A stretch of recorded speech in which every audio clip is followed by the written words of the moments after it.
Mummy जी, आपकी हिम्मत कैसे हुई मुझ पर और मेरे पति पर इतना बड़ा इल्ज़ाम लगाने की। अरे, एक तो तुम माँ बेटी को गांव से उठाकर इस घर में लाए, हमारे कमाए हुए टुकड़ों पर पलते हो और हमें पर चोरी का इल्ज़ाम लगाते हो। शराफत का तो ज़माना ही नहीं रहा। प्रिया नाटक करते हुए बोली। कुसुम जी को वो दिन याद आ रहा था जब उनके पति के देहांत के बाद एक रात को अपनी बेटी से कह रही थी कि बेटा, अब तुम्हारे पापा तो रहे नहीं जो तुम्हारी शादी की भागदौड़ संभाल लेंगे और अभी शादी में 6 महीने हैं। बेटा, हम ऐसा करते हैं, जो यह जेवर और 50 लाख हैं इन्हें तब तक लॉकर में रख देते हैं। शादी का घर है तो पता नहीं कब किसकी नीयत बदल जाए। और तुम्हारे भैया भाभी? निधि ने कहा। ठीक है माँ, तो हम कल को ही बैंक जाएंगे। अगले सुबह निधि और कुसुम जी बैग में सारे ज्वेलरी और पैसे डाल ही रहे थे कि तभी प्रिया बहू चाय लेकर आई और बोली, मम्मी जी, आप यह सब क्या कर रहे हैं? कुसुम जी बोली, बहू, ये सब हम लॉकर में रखना चाहते हैं क्योंकि शादी का घर है, चोरी चारी का भी डर रहता है। प्रिया ललचाई हुई नज़रों से जेवर और पैसों को देखकर वापस तेजी से अपने कमरे में आई और अपने पति अमन से बोली, अरे, आपकी माँ बहन आज बैंक में सभी पुराने जेवर और 50 लाख रुपए जमा करने जा रही हैं। अरे, पापा जी की सारी कमाई क्या ये माँ बेटी ही हड़प जाएंगी? हमें कुछ नहीं मिलेगा। अमन बोला, अरे, वह माँ के जेवर हैं, वह अपनी बेटी को दे दे या किसी और को, हमें इससे क्या मतलब। हाँ, तुम्हारे जो जेवर माँ के पास हैं मैं उनसे अभी ले लेता हूँ। तुम्हारा एक जेवर भी मैं माँ को नहीं देने दूंगा। प्रिया बोली, कैसे बुद्धू से मेरे पाला पड़ा है। अरे, 2-4 जेवर का क्या हम अचार डालेंगे? उन 50 का क्या जो वो सारा अपनी बेटी की शादी में ही लुटा देंगी। और कहीं ऐसा लड़का ढूंढ लिया जिसे दहेज से ज़्यादा पैसा चाहिए होगा तो हमें 50 लाख में से एक भी कौड़ी नहीं मिलेगा। अमन बोला, मैं कर भी क्या सकता हूँ, वह बहुत जिद्दी हैं। पैसों की गड्डी बनाकर उस पर माँ बेटी राज कर रही हैं। प्रिया बोली, अपने दिमाग की बत्ती जलाओ और कुछ तकरीब निकालो। अमन के दिमाग में कुछ सूझा और वह जल्दी से खा पीकर हॉल में आया। निधि और कुसुम जी जैसे ही पिंक पैक कर रहे कमरे से बाहर निकले। अमन बोला, आप कहीं जा रही हो क्या? कुसुम जी बोली, हाँ बेटा, हम जे ज्वेलरी और तुम्हारे पापा ने जो निधि की शादी के लिए 50 लाख रुपए जोड़े थे उन सबको बैंक लॉकर में रखने जा रहे हैं। अमन बोला, अरे माँ, आप यहाँ प्राइवेट बैंक में पैसे मत रखो। प्राइवेट बैंकों का कोई भरोसा नहीं होता, कभी भी लोगों का पैसा लेकर भाग जाता है और भगवान ना करे हमारे साथ अगर ऐसा हो गया तो हम अपने छुटकी की शादी कैसे करेंगे। अमन नाटक करता हुआ निधि के सिर पर हाथ रखकर बोला। इतने में प्रिया बोली, मम्मी जी, आप हमारे साथ शहर क्यों नहीं चलती? वहाँ पर बहुत जाना माना सरकारी बैंक है, भारतीय रिजर्व बैंक। हम शहर जाकर सरकारी बैंक में जमा करेंगे तो बेफिक्र रहेंगे। हाँ मम्मी, प्रिया से ही बोल रही है। और वैसे निधि की शादी के बाद आपको एक ना एक दिन हमारे साथ शहर आना ही होगा। प्रिया बोली, हाँ मम्मी जी, आपने अपनी बहू को तो सेवा करने का मौका ही नहीं दिया, मुझे भी तो आपकी सेवा करने का मौका मिलना चाहिए। कुसुम जी अपने बेटे बहू की मीठी मीठी बातें सुनकर रोने लगी और शहर चलने के लिए हामी भर दी। शहर जाने के बाद अमन बोला, ऐसा करते हैं माँ कि आप कहाँ धक्के खाओगी बैंक के सर्दी में, और वैसे भी माँ, आप पढ़े लिखे तो हो नहीं और शादी की भागदौड़ मुझे ही संभालनी होगी ना। निधि भी शादी के वक्त घर से बाहर नहीं निकल सकती, तो मैं इन सब गहनों और पैसों को अपने लॉकर में ही रख देता हूँ। कुसुम ने भी बेटे की बातों पर यकीन कर हाँ बोल दिया। अब बेटे और बहू को कुसुम जी और निधि को अपने घर में ऐसे रहते जैसे कोई मेहमान हो, किसी भी चीज़ की उन्हें कोई कमी नहीं होने देते।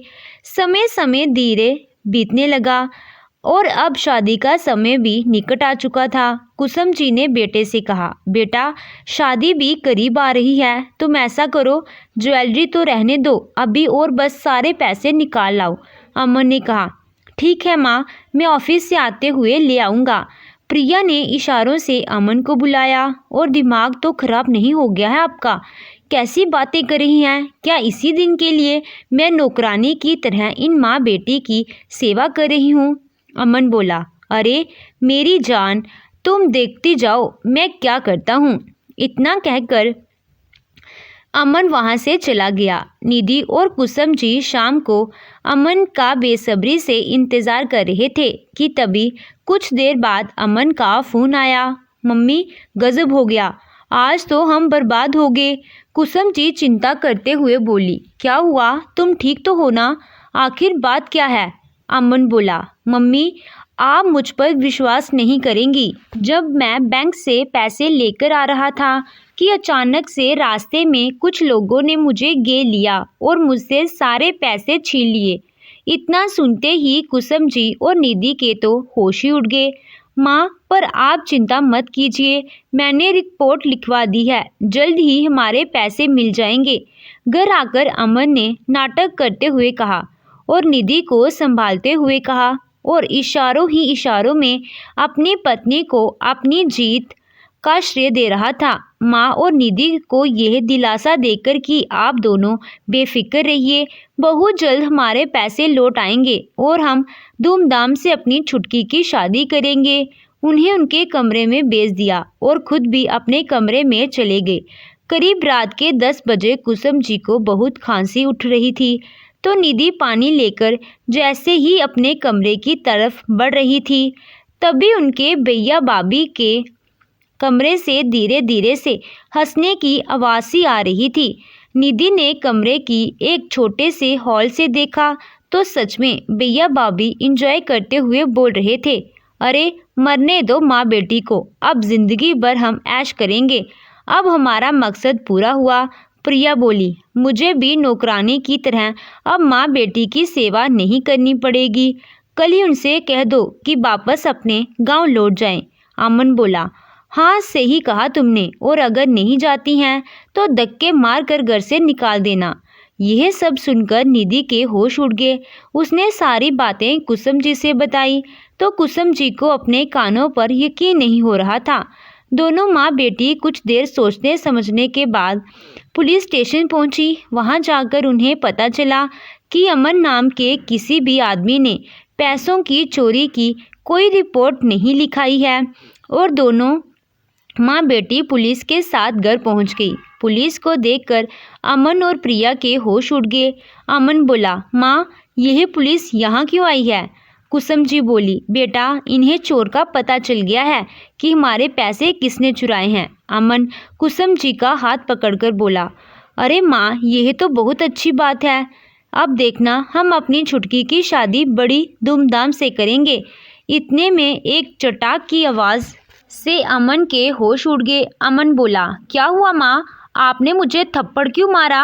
कुसुम जी बोली, अरे बेटा बाद में जवाब दूंगी, पहले इंस्पेक्टर साहब से तो ये जान ले कि हमारे पैसे किसने चुराए थे। तभी अपनी आवाज़ सुनकर अमन के होश उड़ गए। कुसुम जी बोली, क्या हुआ बेटा, तुम्हारे माथे पर इतना पसीना क्यों आ रहा है? प्रिया जब निधि से उसका फ़ोन छीनते हुए बोली, शर्म नहीं आती भैया, भाभी के कमरे में तांग जा करती हो, उनकी आवाज़ रिकॉर्ड करती हो और वह भी रात में, इतने भी संस्कार नहीं है तुम्हारे अंदर। इतने में निधि ने एक ज़ोरदार तमाचा प्रिया के गाल पर रख दिया, खबरदार अगर मेरे संस्कारों पर एक भी उंगली उठाई तो। कुसुम जी बोली, ले जाइए इंस्पेक्टर साहब, अपने ही घर में मगरमच्छ पा रखे हैं मैंने। इतना सुनते ही अमन और प्रिया कुसुम जी के पैरों पर गिरकर माफ़ी मांगने लगे। अमन बोला, माँ माफ़ कर दो मुझे, लालच में आकर मैं अंधा हो गया था। बहुत गिड़गिड़ाने पर कुसुम जी ने बहू और बेटे को माफ़ तो कर दिया था, पर उन्होंने सारे पैसे और ज्वेलरी अपने बेटे से लेकर माँ बेटी वापस अपने गांव चली आई और कुछ दिन बाद कुसुम जी ने अपनी बेटी की शादी बड़े धूमधाम से की। और बचे हुए पैसे अपने बैंक में डलवा दिए और वह घर में अपने नाम करवा लिया। तो दोस्तों, आपको ये कहानी कैसी लगी कमेंट कर ज़रूर बताइएगा। कहानी अच्छी लगी हो तो वीडियो को लाइक कीजिएगा, चैनल पे नए हो तो चैनल को सब्सक्राइब कीजिएगा। Thank you.